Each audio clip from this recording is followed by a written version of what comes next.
Bihar board class channel पर आप सभी का हार्दिक स्वागत है। बच्चों, इस वीडियो में हम बिहार बोर्ड के कक्षा 9वीं के गणित के अध्याय 2 बहुपद की प्रश्नावली 2.4 के सभी प्रश्नों को हल करेंगे। वीडियो को पूरा देखिएगा अंत तक, जिससे प्रश्नावली 2.4 के सारे बेसिक कंसेप्ट आपको बहुत अच्छे से समझ में आ जाएगा और आपके जो भी डाउट होंगे प्रश्नावली 2.4 के प्रश्नों के, वो सारे डाउट भी आपके क्लियर हो जाएंगे। बच्चों, अगर आप हमारे बिहार बोर्ड क्लास चैनल पर नए हैं और आपने अभी तक हमारा बिहार बोर्ड क्लास चैनल को सब्सक्राइब नहीं किया है, तो आप जल्दी से सब्सक्राइब बटन को दबाकर हमारे बिहार बोर्ड क्लास चैनल को सब्सक्राइब कर लीजिए और बेल आइकन को भी दबा दीजिए। इससे आपको क्या फ़ायदा होगा कि जब भी हमारे चैनल पे कोई भी नया वीडियो आएगा तो उसका नोटिफिकेशन सबसे पहले आपको मिलेगा और जब भी आप यूट्यूब पर कोई वीडियो सर्च करेंगे तो हमारा बिहार बोर्ड के वीडियोज़ आपको सर्च में ऊपर नज़र आने लगेंगे। बच्चों, इस अध्याय के बाकी अन्य सभी वीडियोस को देखने के लिए आप कभी भी आई बटन पर क्लिक कर सकते हैं। आई बटन पर क्लिक करने से आपको इस अध्याय के सभी वीडियोस के लिंक मिल जाएंगे। प्रश्न 1, बताइए निम्नलिखित बहुपदों में से किस बहुपद का गुणनखंड x धन 1 होगा। तो भाग 1 में हमने पूछा है बहु धन x की घात 2 धन x धन 1, क्या x धन 1 इसका एक गुणनखंड है या नहीं। तो दोस्तों इसे हम हल करते हैं। तो हमें देखना है x धन 1 गुणनखंड है या नहीं, तो हम x धन 1 का शून्य ज्ञात करेंगे। उसके लिए हमें क्या करना होगा, x धन 1 को शून्य के बराबर रख देंगे। x बराबर हमें क्या मिला, -1। अब हम दिए गए बहुपद में x बराबर क्या रख देंगे, -1। दिए गए बहुपद में x बराबर -1 रखेंगे और देखेंगे कि हमें क्या संख्या मिलती है। अगर हमें संख्या मिलेगी शून्य, तो इसका मतलब होगा कि शेषफल है शून्य। इसका मतलब कि x धन 1 दिए गए बहुपद का गुणनखंड होगा। तो पहले हम x बराबर -1 रख देते हैं।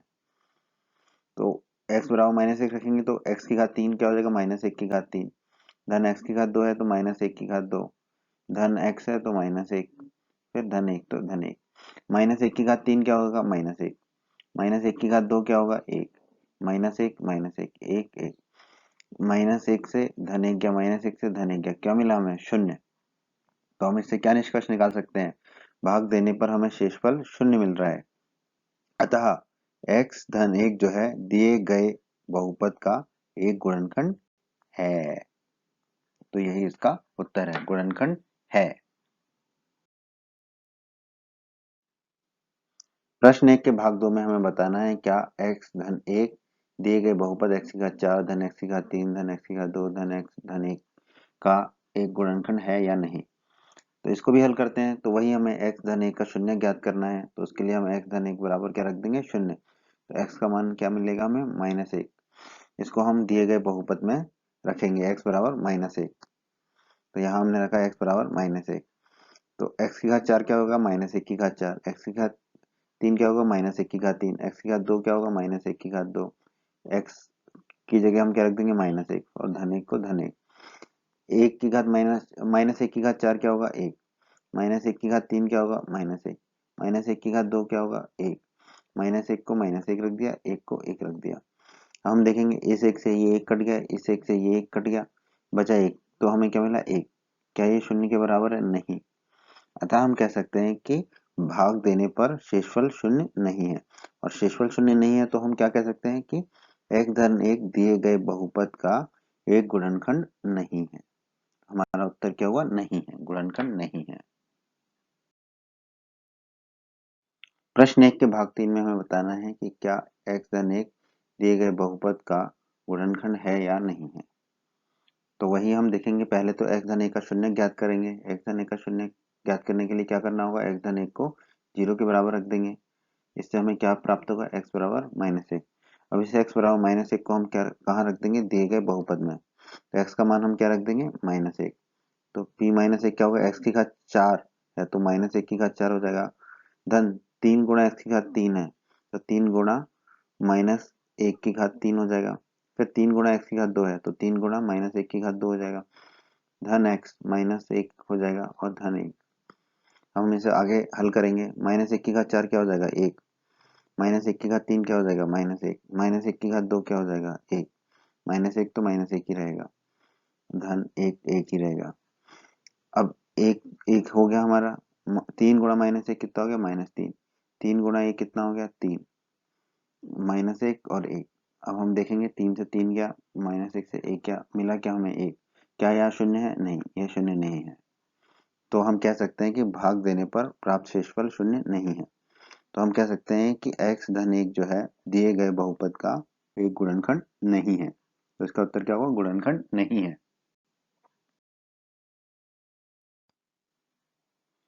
प्रश्न 1 भाग 4, यहाँ हमें बताना है कि क्या x धन 1 दिए गए बहुपद का गुणनखंड है या नहीं है। तो वही हम देखते हैं। सबसे पहले x धन 1 का शून्य ज्ञात करेंगे। तो इसके लिए x धन 1 को हम क्या लिख देंगे? शून्य के बराबर। यहाँ से हमें x क्या प्राप्त होगा? -1। अब इस -1 को हम कहाँ रख देंगे? x बराबर -1 को दिए गए बहुपद में। बहुपद हमें दिया हुआ है तो यहाँ पर x बराबर रख देंगे हम -1। x की घात 3 क्या हो जाएगा? -1 की घात 3। x की घात 2 क्या हो जाएगा? -1 की घात 2।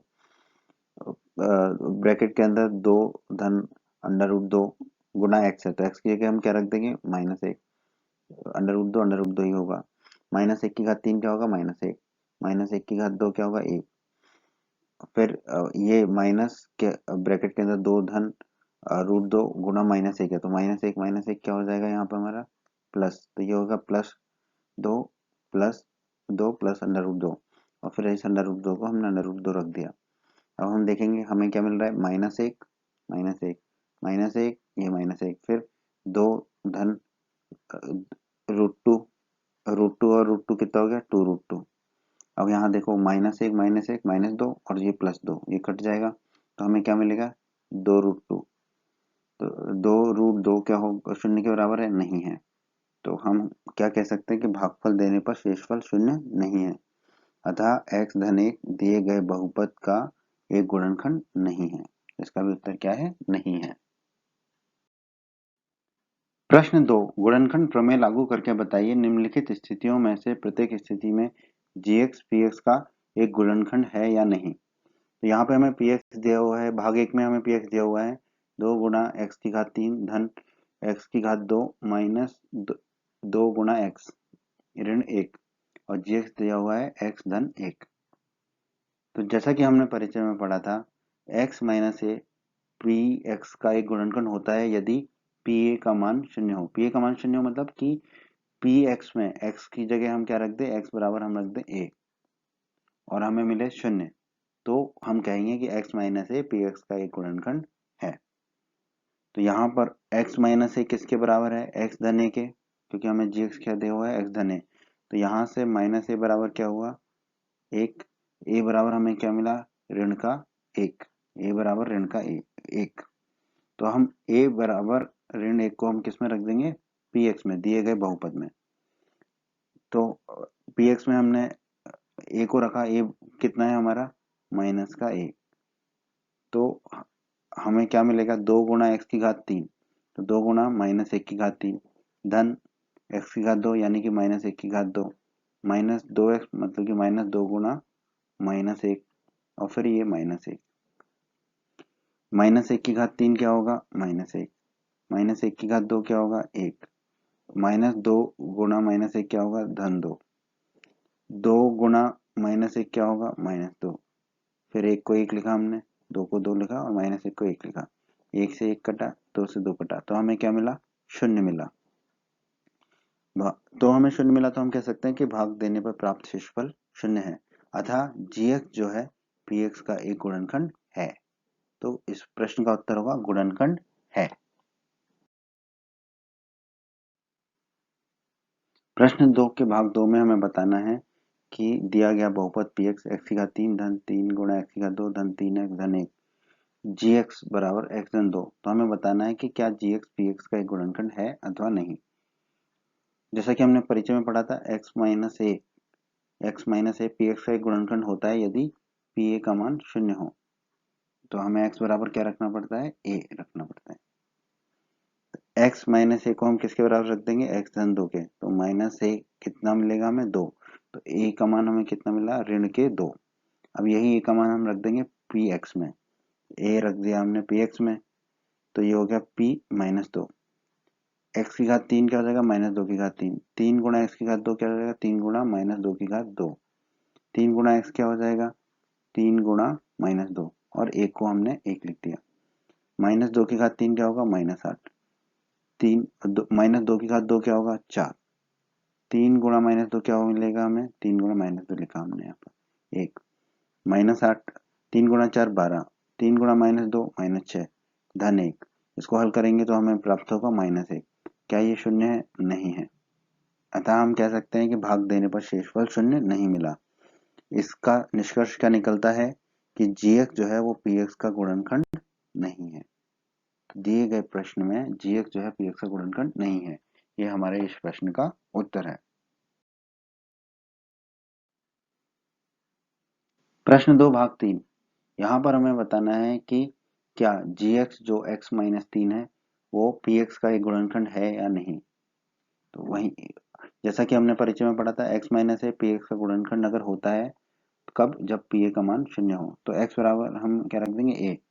तो हमने रखा x माइनस ए बराबर क्या हो गया? x minus 3। माइनस ए बराबर x से x कटा तो माइनस ए बराबर क्या हुआ? -3। ए बराबर माइनस से माइनस कट जाएगा तो ए बराबर हमें कितना मिलेगा? 3। ए का मान हम किस में रख देंगे? px में। px कितना हो जाएगा? pa यानी कि p3। x की घात 3 यानी कि 3 की घात 3 -4 गुणा x की घात 2 मतलब कि -4 गुणा 3 की घात 2 धन x मतलब कि धन 3 और 6। इसको हम हल करेंगे। 3 की घात 3 क्या होगा? 27। 3 की घात 2 क्या होगा? 9। 3 और 6 ऐसे ही लिख देंगे।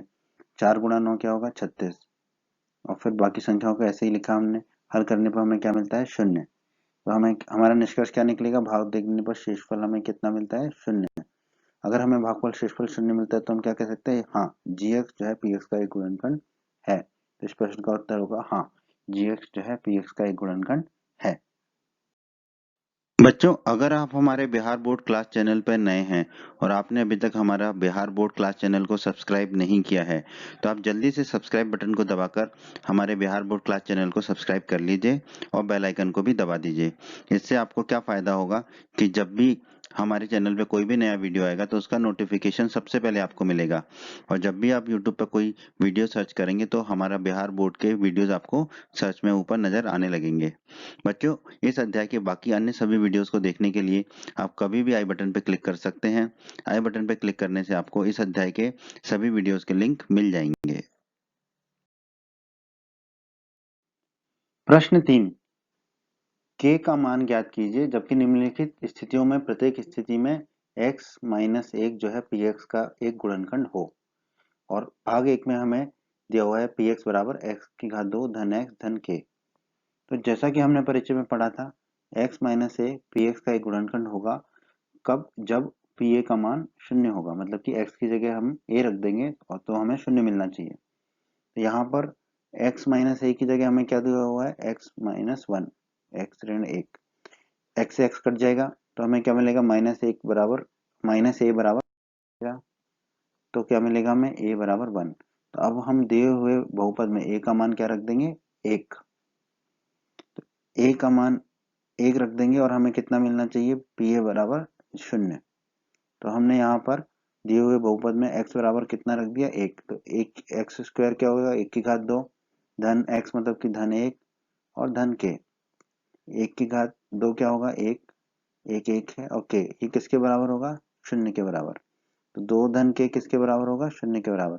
तो k का मान हमें क्या प्राप्त हुआ? -2 ऋण के 2। यही हमारा उत्तर है। प्रश्न 3 भाग 2। यहाँ पर भी हमें k का मान ज्ञात करना है और दिया गया है कि x माइनस 1 जो है वो px का एक गुणनखंड है और px हमें यहाँ दिया हुआ है 2 गुणा x की घात 2 धन kx धन √2। तो जैसा कि हमने परिचय में पढ़ा था, x माइनस ए px का एक गुणनखंड है तो pa का मान कितना होगा? 0 होगा।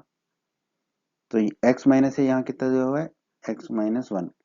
x से x कट गया, माइनस a बराबर -1, माइनस से माइनस कट गया, a बराबर हमें कितना मिला? 1 मिला।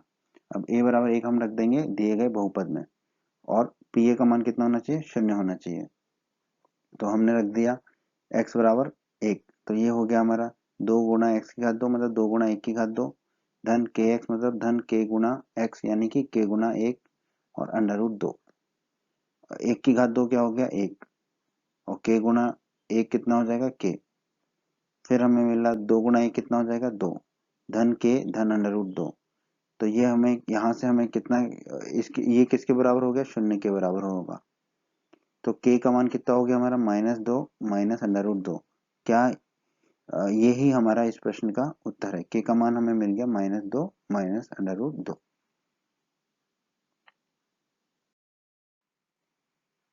प्रश्न 3 भाग 3, यहाँ पर भी हमें k का मान ज्ञात करना है और दिया गया है कि x माइनस 1 जो है px का एक गुणनखंड है।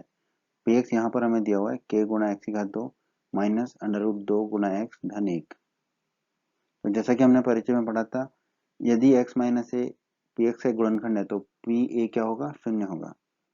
तो x माइनस ए यहाँ किसके बराबर है, x माइनस 1 के, x से x कट गया, माइनस ए बराबर -1 बचा, माइनस से माइनस गया तो a का मान हमें मिला 1। यही हम अपने बहुपद में रख देंगे। pa बराबर कितना होगा, शून्य। तो a का मान कितना मिला था हमें, 1, तो हम यहाँ रख देंगे x की जगह 1।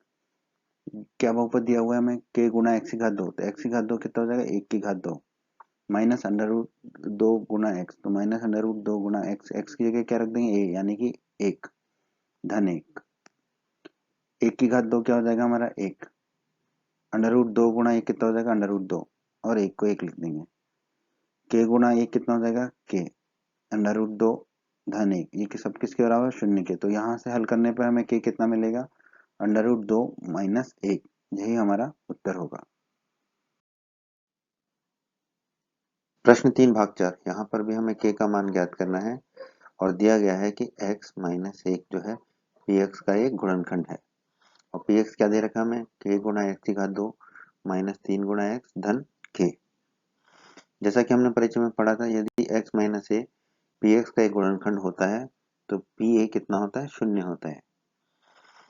x माइनस ए यहाँ किसके बराबर होगा, x माइनस 1 के, x से x कट जाएगा तो माइनस ए बराबर -1, माइनस से माइनस कट जाएगा तो a बराबर 1।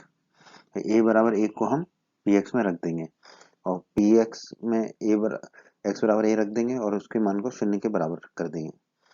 तो यहाँ पर हो गया हमारा, x की जगह हमने a रख दिया, a का मान कितना है, 1, तो p1 k गुना एक्स स्क्वायर, तो k गुना 1 का घात 2 माइनस 3 गुना x, तो -3 गुना 1 धन k।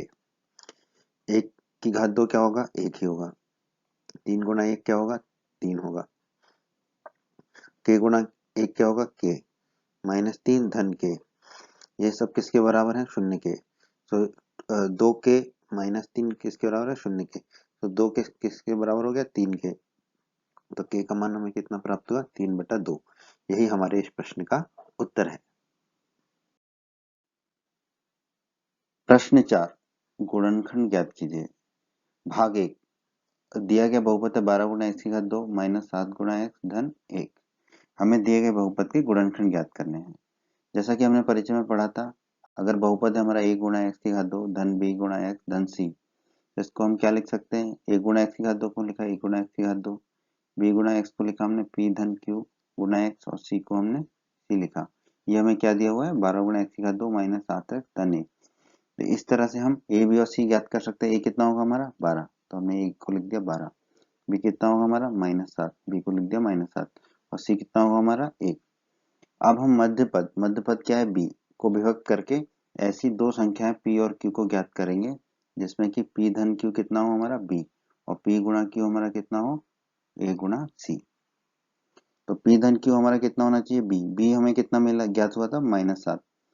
p गुणा q कितना होना चाहिए, a गुणा c के, ये हमें कितना मिला था 12, c कितना मिला था 1, तो 12 गुणा 1 कितना हो जाएगा 12। तो हमें 12 के ऐसे गुणनखंड युग्मों को ज्ञात करना है जिनका योगफल हमें -7 मिले। तो 12 के कुछ गुणनखंड युग्म क्या होंगे। अब देखिए यहाँ पर 12 एक धनात्मक संख्या है और हमें दो ऐसी संख्याएं ज्ञात करनी है जिनका गुणनखंड तो 12 हो लेकिन योगफल कितना हो, -7। तो 12 एक धनात्मक संख्या है तो दो संख्याओं का गुणनफल धनात्मक संख्या होगा तो दोनों संख्या ही धनात्मक होंगी या दोनों संख्या ही ऋणात्मक होंगी, तभी उन दोनों संख्याओं का गुणनफल जो है वो धनात्मक हो सकता है।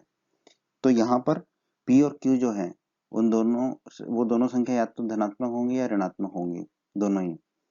पर उन दोनों का योगफल कितना आ रहा है, -7। इसका मतलब p और q दोनों क्या होंगी, हमारी ऋणात्मक संख्याएं होंगी। तभी तो उन दोनों का योगफल -7 आ पाएगा। तो 12 के हमें ऐसे गुणनखंड ज्ञात करने हैं जिनका कि योगफल -7 हो, तो मतलब कि 12 के वो गुणनफल जो है वो दोनों ऋणात्मक संख्याएं होंगी। तो जैसे कि हम जानते हैं -2 और -6 को हम गुणा करेंगे तो कितना मिलेगा हमें 12। उसी तरह -3 और -4 का गुणा करेंगे तो कितना मिलेगा 12। अब इसमें से हम देखें कि -3 और -4 इन दोनों का योग क्या आएगा, इन दोनों की धन क्यूब, मतलब कि -3 -4 ये हमें कितना मिलता है -7, तो हमें b प्राप्त हो जाता है। तो हम यहाँ कह सकते हैं कि p हमारा जो है -3 होगा और q हमारा जो है -4 होगा।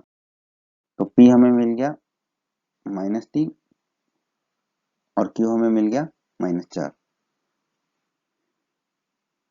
अब हम यहाँ पर जो हमें दिया गया बहुपद है उसमें हम p और q का मान रख देंगे।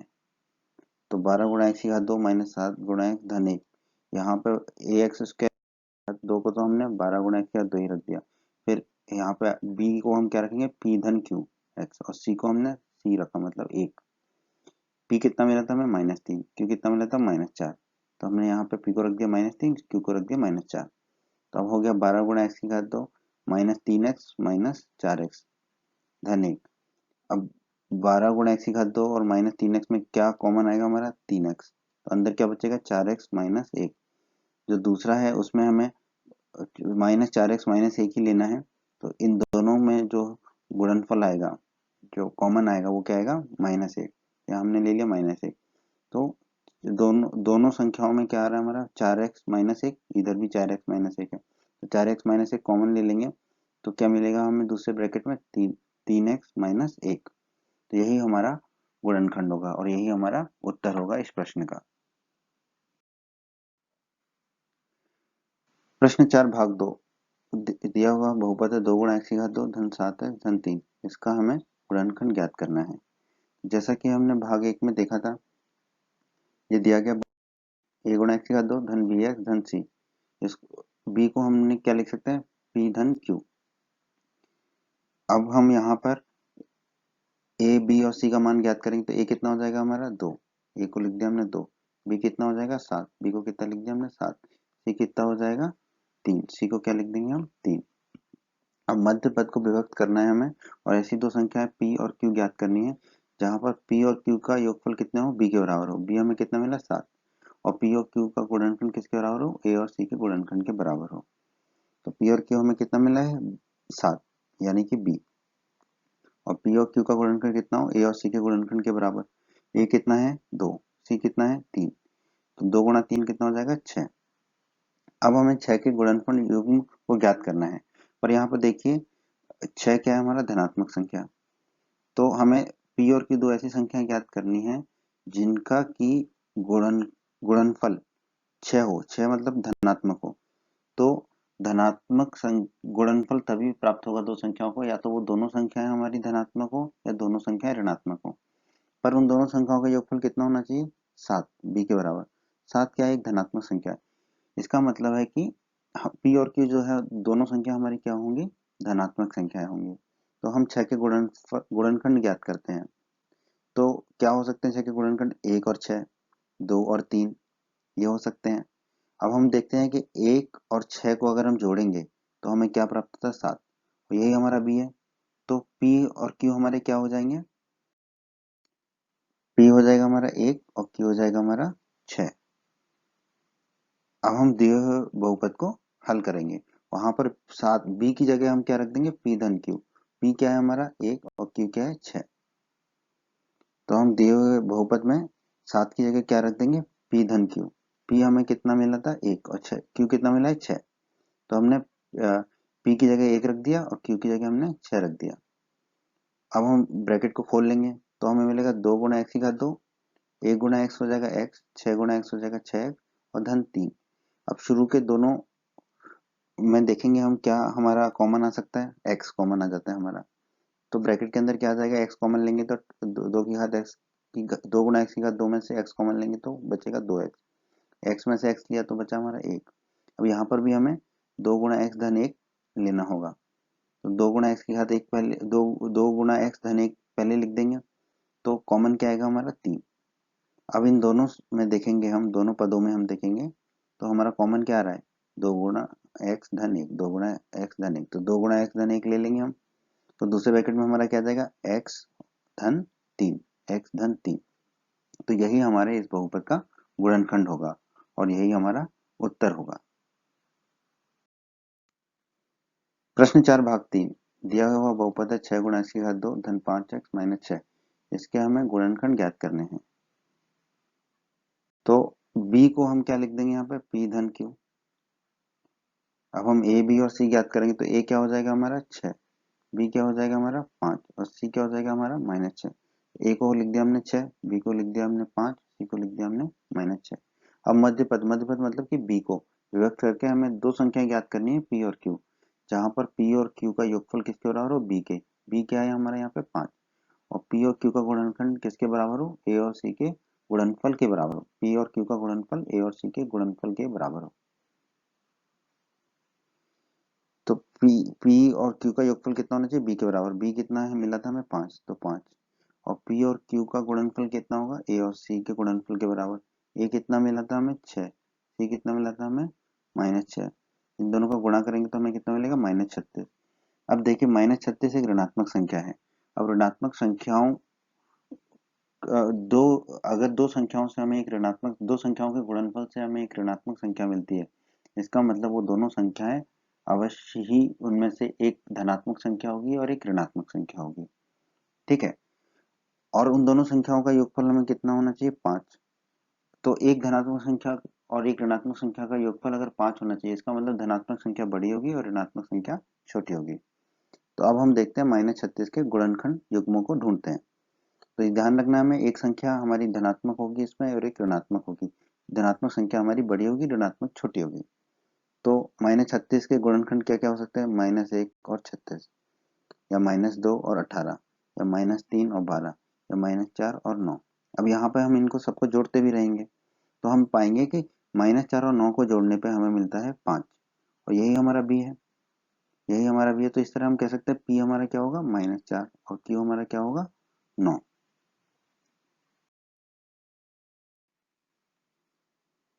तो हम p रख देंगे -4 और q को रख देंगे 9। अब हम दिए हुए बहुपद में b की जगह क्या रख देंगे, p धन q। p हमें कितना मिला है, -4, तो p को रख दिया -4। q हमें कितना मिला है, 9, तो हमने यहाँ रख दिया 9। अब हम ब्रैकेट को खोलेंगे तो -4 गुणा x कितना हो जाएगा, -4x। 9 गुणा x कितना हो जाएगा, 9x। अब हम देखेंगे शुरू के दो पदों में क्या कॉमन आ सकता है हमारा, 2x। तो हमने 2x कॉमन लिया तो ब्रैकेट के अंदर क्या बचेगा, 6 गुणा x की घात 2 में से 2x ले लेंगे कॉमन तो 3 गुणा x, और -4x में से 2x कॉमन ले लेंगे तो क्या बचेगा, -2। अब यही हमें दूसरे पद में लेना है तो यहाँ हमने लिख दिया 3x - 2। तो 9x में से अगर 3x लेंगे तो कितना मिलना चाहिए हमें, 3, तो मिला 3। 6 में से -2 हमें ब्रैकेट में रखना है तो बाहर कितना मिलेगा, 3, तो 3 हमने यहाँ पर कॉमन ले लिया। अब दोनों पदों में क्या कॉमन है, 3x - 2, 3x - 2, तो हमने 3x - 2 ले लिया। तो दूसरे ब्रैकेट में हमें क्या मिलेगा, 2x धन 3, 2x धन 3। यही इस दिए हुए बहुपद का गुणनखंड कहलाएगा। यही हमारा उत्तर है। प्रश्न 4 भाग 4, दिया हुआ बहुपद है 3 गुणा एक्स की घात 2 -x -4, इसका हमें गुणनखंड ज्ञात करना है। तो b की जगह हम क्या रख देंगे, p धन q। अब हम a b और c का मान ज्ञात करेंगे तो a कितना मिलेगा हमें, 3, a को रख दिया हमने 3। b कितना मिलेगा हमें, -1, b को रख दिया -1। c कितना मिलेगा हमें, -4, c को लिख दिया हमने -4। अब मध्य पद को विभक्त करके, मध्य पद क्या है, b, b कितना है, -1, तो -1 को विभक्त करके हमें ऐसी दो संख्याएं p और q ज्ञात करनी है जिसमें p और q का योगफल कितना हो, b। b कितना है यहाँ पर हमारा, -1, और उन दोनों संख्याओं का गुणनफल क्या हो, a और c के गुणनफल के बराबर हो। ये विधि है ज्ञात करने की इस गुणनखंड को। तो p और q का योगफल किसके बराबर हो, b के। b कितना मिला था हमें, -1, और p और q का गुणनफल क्या हो, a और c के गुणनफल के बराबर। a कितना मिला था हमें, 3, c कितना मिला था, -4। 3 गुणा -4 कितना होगा, -12। अब देखिए -12 एक ऋणात्मक संख्या है, तो दो संख्याओं का गुणनफल अगर ऋणात्मक संख्या है तो पक्का उनमें से एक संख्या धनात्मक होगी और दूसरी संख्या ऋणात्मक होगी। अब हमने देखा उन दोनों संख्याओं का योगफल क्या है, -1 मतलब कि ऋणात्मक संख्या। तो उन दोनों संख्याओं में से जो एक धनात्मक संख्या और एक ऋणात्मक संख्या, उनमें से जो ऋणात्मक संख्या वो बड़ी होगी, तभी तो बड़ी संख्या में से छोटी संख्या जाएगी तो हमें ऋणात्मक संख्या मिलेगी।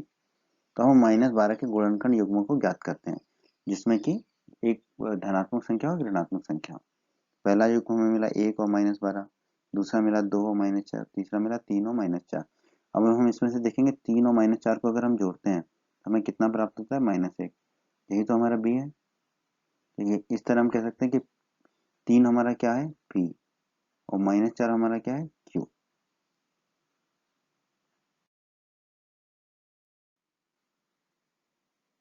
तो पी हो गया हमारा 3 और क्यू हो गया हमारा -4। अब हम इसे दिए गए बहुपद में रख देंगे। तो दिए हुए बहुपद में हम बी की जगह क्या रख देंगे? पी धन क्यू। तो बी की जगह हमने रख दिया पी धन क्यू। पी का मान कितना है? 3, तो हमने 3 रख दिया। क्यू का मान कितना है? -4, तो हमने -4 रख दिया। अब हम ब्रैकेट को खोलेंगे तो 3 गुणा एक्स कितना हो जाएगा? 3x। -4 गुणा एक्स कितना हो जाएगा? -4x। अब पहले दो पदों में क्या कॉमन आ सकता है हमारा? 3x, तो हमने 3x ले लिया। अब ब्रैकेट के अंदर क्या आएगा हमारा? x धन 1। अब दूसरे में देखेंगे तो क्या हमारा क्या कॉमन आएगा दोनों पदों में? -4, तो हमने -4 ले लिया। ब्रैकेट के अंदर कितना मिलेगा? x धन 1। अब इन दोनों पदों में आप देखिए आपका क्या कॉमन मिला? x धन 1। आपने x धन 1 लिया तो दूसरे ब्रैकेट में क्या आ जाएगा आपका? 3x - 4। यही हमारा गुणनखंड है दिए गए बहुपद का, और यही हमारे इस प्रश्न का उत्तर है। बच्चों, अगर आप हमारे बिहार बोर्ड क्लास चैनल पर नए हैं और आपने अभी तक हमारा बिहार बोर्ड क्लास चैनल को सब्सक्राइब नहीं किया है, तो आप जल्दी से सब्सक्राइब बटन को दबाकर हमारे बिहार बोर्ड क्लास चैनल को सब्सक्राइब कर लीजिए और बेल आइकन को भी दबा दीजिए। इससे आपको क्या फ़ायदा होगा कि जब भी हमारे चैनल पे कोई भी नया वीडियो आएगा तो उसका नोटिफिकेशन सबसे पहले आपको मिलेगा, और जब भी आप यूट्यूब पर कोई वीडियो सर्च करेंगे तो हमारा बिहार बोर्ड के वीडियोज़ आपको सर्च में ऊपर नज़र आने लगेंगे।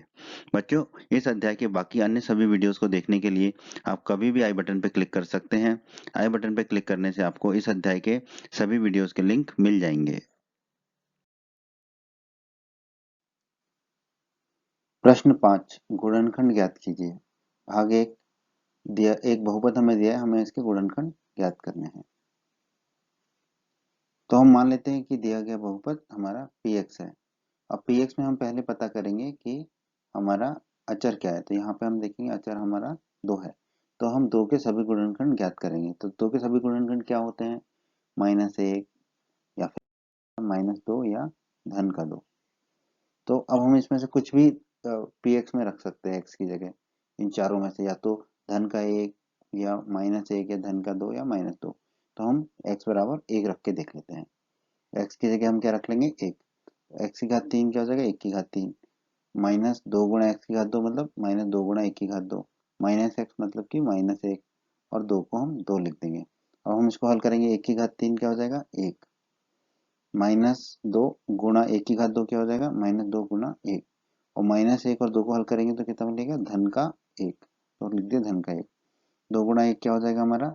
2। तो 1 -2 धन 1 कितना हो जाएगा? 0।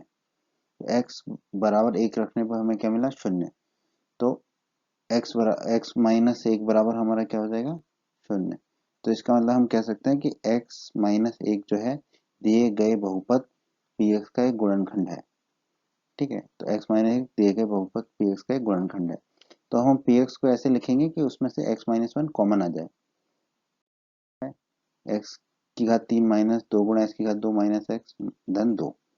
तो अब हमें गुणनखंड क्या निकालना है? x minus 1। x माइनस 1 को कॉमन करना है। तो एक्स क्यूब माइनस में क्या रख दूंगा? X square. यहाँ पे क्या था? 2x² माइनस में था, तो एक और बच जाएगा -x², फिर -x और धन 2 लिख दिया। अब इस पद में मुझे x को कॉमन लूंगा, x² को कॉमन लूंगा तो अंदर क्या मिल जाएगा? x minus 1। और बाकी चीज को मैंने ऐसे ही लिख दिया, -x की घात 2 -x धन 2। तो ये x² कॉमन आ गया हमारा, तो ये ब्रैकेट में आ गया x-1। अब मुझे फिर से x-1 कॉमन लेना है, तो मैं -x² को तो ऐसे ही रख दिया। अब यहाँ पे मुझे x-1 कॉमन लेना है, तो मैंने लिख दिया धन का x। तो ये माइनस x था, तो ये क्या हो जाएगा? -2x, और ये धन के तो धन का 2 हो जाएगा।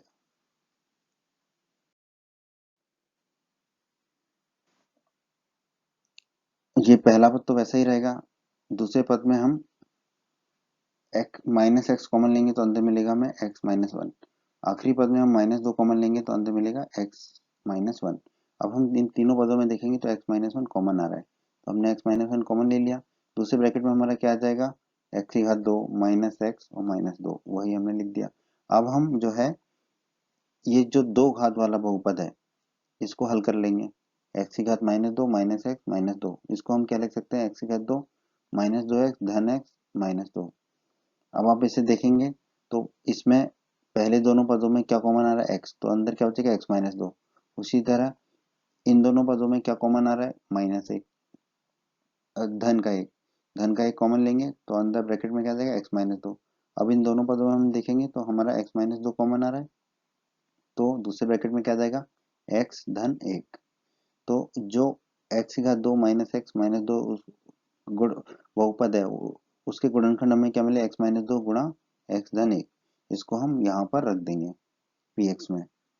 तो पी एक्स हमारा क्या निकल के आया था, पी एक्स हमारा निकल के आया था एक्स माइनस एक गुणा एक्स की घात माइनस दो माइनस एक्स माइनस दो। ये जो है एक्स की घात दो माइनस एक्स माइनस दो, ये इसको हम यहाँ पे हमने हल किया था, तो इसकी जगह हम क्या रख देंगे, एक्स की घात माइनस एक्स माइनस दो गुणा एक्स धन एक। इसको हम रख देंगे एक्स माइनस दो गुणा एक्स धन एक, ये रख दिया हमने। तो अब इस तरह हमें दिए गए बहुपद के तीनों गुणनखंड ज्ञात हो गए।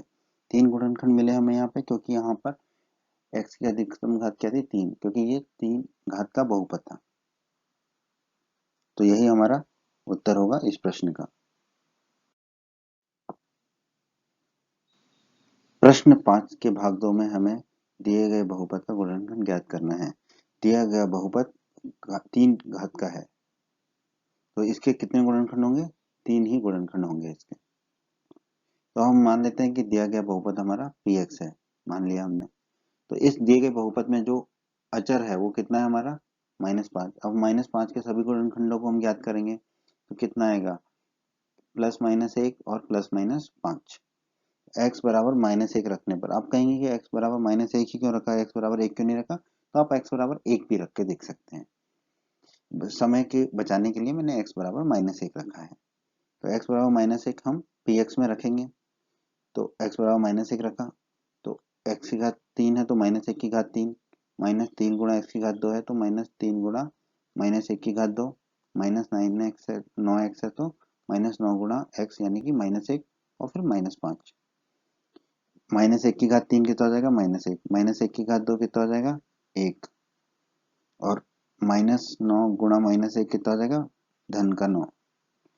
तो ये कितना हो जाएगा, माइनस एक, माइनस तीन गुणा एक धन का नौ और माइनस पाँच। इसको जब हम हल करेंगे तो हमें प्राप्त होगा शून्य। तो x बराबर क्या हो गया, माइनस एक, तो x धन एक बराबर क्या होगा, शून्य। इसका मतलब हम कह सकते हैं कि x धन एक जो है दिए गए बहुपद पी एक्स का एक गुणनखंड है। तो अब हम जो दिया गया बहुपद है उसमें x माइनस एक्स धन एक को कॉमन लेंगे। तो इसके लिए हमने क्या किया, जो दिया गया बहुपद है उसको हमने लिखा। अब पहला पद जो है वो क्या हमारा एक्स क्यूब, इसके साथ किसी का गुणनखंड नहीं है, हमें क्या कॉमन लेना है, एक्स धन एक, तो हमें एक इसमें से हम एक्स धन एक कॉमन लेंगे तो ये क्या होगा, एक्स की घात तीन धन एक्स स्क्वायर एक्स की घात दो। अब एक एक्स की घात दो यहाँ चला गया तो यहाँ हमारा कितना था, माइनस तीन एक्स की घात दो, तो ये क्या हो जाएगा, माइनस चार गुणा एक्स की घात दो, और माइनस नौ एक्स को ऐसे ही रखा हमने और माइनस पाँच को भी हमने ऐसे ही रखा। तो ये हमारा पहले पद को तो हमने ऐसे ही रख दिया, एक्स की घात दो गुणा एक्स धन एक। अब दूसरे पद में भी हमें एक्स धन एक कॉमन लेना है तो हमने लिख दिया माइनस चार एक्स गुणा एक्स धन एक। तो माइनस चार एक्स गुणा एक्स धन एक क्या होगा, माइनस चार गुणा एक्स की घात दो माइनस चार एक्स। तो एक माइनस चार एक्स यहाँ गया तो नौ एक्स में से कितना बचेगा, माइनस पाँच एक्स और माइनस पाँच। पहला पद हमने ऐसे ही रख दिया, दूसरा पद भी हमने ऐसे ही रख दिया, तो आखिरी में हमें क्या मिला, माइनस पाँच एक्स माइनस पाँच। अब आखिरी पद में भी हम माइनस पाँच को कॉमन लेंगे तो हमें कितना मिलेगा, एक्स धन एक। तो अब तीनों पदों में हम देखेंगे कि हमें एक्स धन एक कॉमन मिल रहा है, तो एक्स धन एक कॉमन लिया तो दूसरे ब्रैकेट में हमें क्या मिलेगा, एक्स की घात दो माइनस चार एक्स माइनस पाँच, माइनस चार एक्स माइनस पाँच। अब हम जो दो घात का बहुपद है इसको हम हल करेंगे। तो हम इसको हल करने के लिए इसको हम क्या लिख सकते हैं, x की घात 2 धन x माइनस 5x माइनस 5। अब हम इसमें x पहले दोनों पदों में क्या कॉमन ले सकते हैं, x, तो x कॉमन लिया तो क्या मिला, x धन 1। आखिरी के दो पदों में हमें क्या कॉमन ले सकते हैं, माइनस 5 लिया तो हमें क्या मिला, x धन 1। अब दोनों पदों में हम देखेंगे तो हमें क्या कॉमन मिल रहा है, x धन 1। तो हमने x धन 1 कॉमन ले लिया, तो दूसरे ब्रैकेट में हमें क्या मिल जाएगा, x माइनस 5, x ऋण के 5। तो यही जो है x की घात 2 माइनस 4x माइनस 5, इसको हम px में रख देंगे। इसको जब हम px में रख देंगे तो हमें क्या मिल जाएगा, px बराबर x धन 1 गुणा x धन 1 गुणा x माइनस 5। तो यही हमारे दिए गए बहुपद का गुणनखंड होगा और यही हमारे इस प्रश्न का उत्तर भी होगा। प्रश्न 5 के भाग 3 में हमें एक बहुपद दिया गया है, बहुपद की घात है 3 और इसका हमें गुणनखंड ज्ञात करना है। तो हम दिए गए बहुपद को मान लेंगे px। अब हम देखते हैं कि दिए गए बहुपद में अचर क्या है, 20। तो हम 20 के गुणनखंडों को लिखेंगे, तो 20 के गुणनखंड होंगे 1 2 4 और 5 और प्लस माइनस हम लगा देते हैं इसमें। तो x बराबर माइनस 1 रखने पर हम देखते हैं कि हमें px में कितना मिलता है। तो x बराबर हमने रखा माइनस 1, तो x की घात 3 हो जाएगा माइनस 1 की घात 3, 13 गुणा x की घात 2 हो जाएगा 13 गुणा माइनस 1 की घात 2, 32x हो जाएगा हमारा 32 गुणा माइनस 1 और 20 को हम 20 लिख देंगे। माइनस 1 की घात 3 हो जाएगा माइनस 1, माइनस 1 की घात 2 हो जाएगा 1, 32 गुणा माइनस 1 होगा माइनस 32, फिर 13 गुणा 1 हो जाएगा 13। अब हम इन सबको हल करेंगे तो हमें प्राप्त होगा 0। तो x बराबर माइनस 1 रखने पर हमें मिला 0। तो हम कह सकते हैं कि x धन 1 जो है वो हमारा दिए गए बहुपद px का एक गुणनखंड है। तो अब हम दिए गए बहुपद px में x धन 1 को कॉमन लेने की कोशिश करेंगे।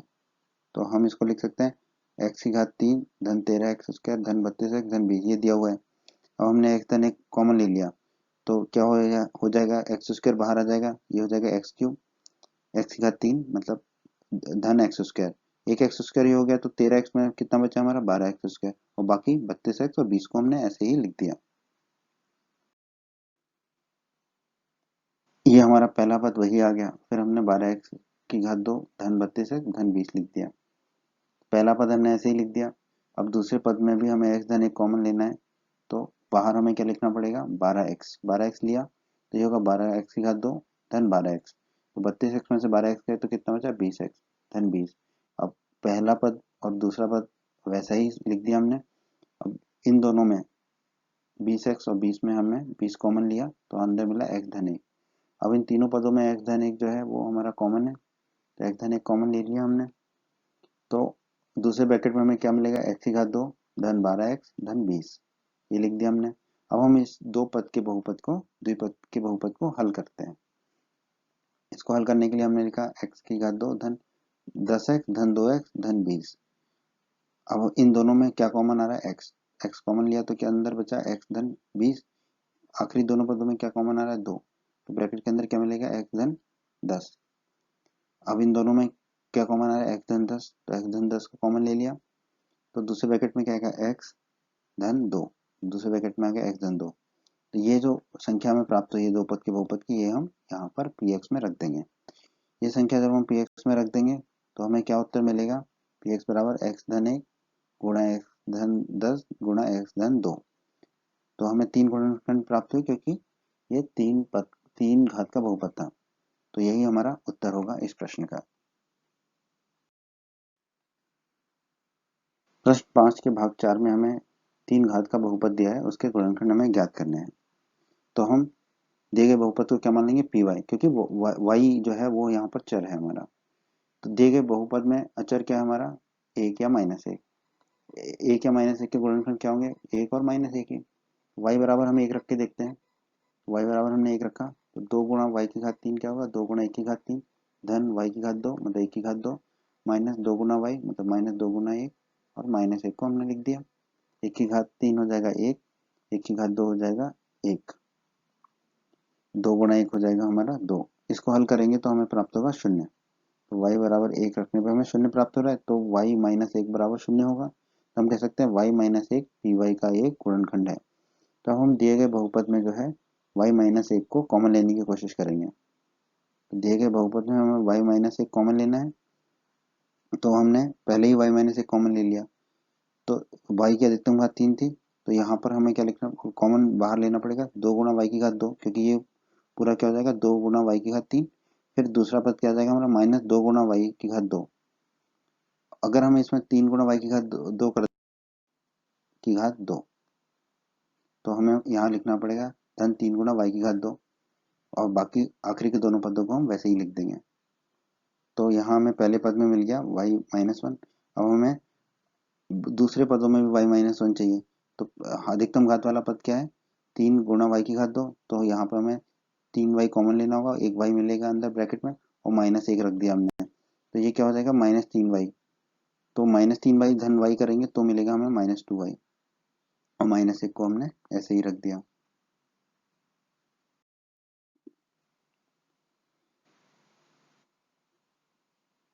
उसी चीज को हमने दोबारा लिख दिया। शुरू के दोनों पद वैसे ही रहे, आखिरी पद में हमने एक कॉमन लिया तो अंत में मिलेगा y माइनस 1। अब इन तीनों पदों में हम देखेंगे तो हमें y माइनस 1 कॉमन मिलेगा। y माइनस 1 कॉमन लिया तो दूसरे ब्रैकेट में क्या आएगा, 2 गुणा y की घात 2 धन 3y धन 1, ये लिख लिया। अब हम इस दो पद वाले बहुपद को हल करेंगे। इसको हल करते हैं, 2 गुणा y की घात 2 इसको लिख लिया, 3y को हमने लिखा 2y धन y। अब पहले दोनों पदों में हम 2y कॉमन लेंगे तो y धन 1 मिल जाएगा, दूसरे दोनों पदों में हम 1 कॉमन लेंगे तो y धन 1 मिल जाएगा। तो इन दोनों पदों में हम देखेंगे तो y धन 1 जो है हमारा कॉमन आ रहा है, तो y धन 1 कॉमन लिया तो दूसरा ब्रैकेट में क्या आएगा, 2 गुना y धन 1, ये आ गया। अब हम ये मान जो है पी वाई में रख देंगे, ये मान हम पी वाई में रखेंगे तो हमारा उत्तर आ जाएगा पी वाई बराबर वाई माइनस 1 गुणा वाई धन 1 गुणा 2 गुणा वाई धन 1। तो ये 3 घात के बहुपद के 3 गुणनखंड हमें प्राप्त हो जाएंगे। यही हमारा इस प्रश्न का उत्तर होगा। उम्मीद करते हैं बच्चों आपको हमारा ये वीडियो पसंद आया होगा। बच्चों अगर आप बिहार बोर्ड क्लास चैनल पर नए हैं और आपने अभी तक हमारे चैनल को सब्सक्राइब नहीं किया है तो सब्सक्राइब बटन को दबाकर जल्दी से चैनल को सब्सक्राइब कर लीजिए और बेल आइकन को भी दबा दीजिए। इससे आपको क्या फ़ायदा होगा, जब भी हमारे चैनल पर कोई भी नया वीडियो आएगा तो उसका नोटिफिकेशन सबसे पहले आपको मिलेगा, और जब भी आप यूट्यूब पर वीडियोज़ को सर्च करेंगे तो हमारे चैनल के वीडियोज़ आपको ऊपर नज़र आने लगेंगे। आप हमारे वीडियोस को अपने साथी छात्रों के साथ, दोस्तों के साथ व्हाट्सएप और फेसबुक पर अवश्य शेयर कीजिए, जिससे आपके दोस्तों को भी लाभ हो सके। आपको वीडियो पसंद आया है तो वीडियो को लाइक अवश्य करें, और इस अध्याय के अन्य सभी वीडियोस को देखने के लिए आई बटन पर क्लिक करें। आई बटन पर क्लिक करने से आपको इस अध्याय के सभी वीडियोस के लिंक प्राप्त हो जाएंगे। धन्यवाद बच्चों।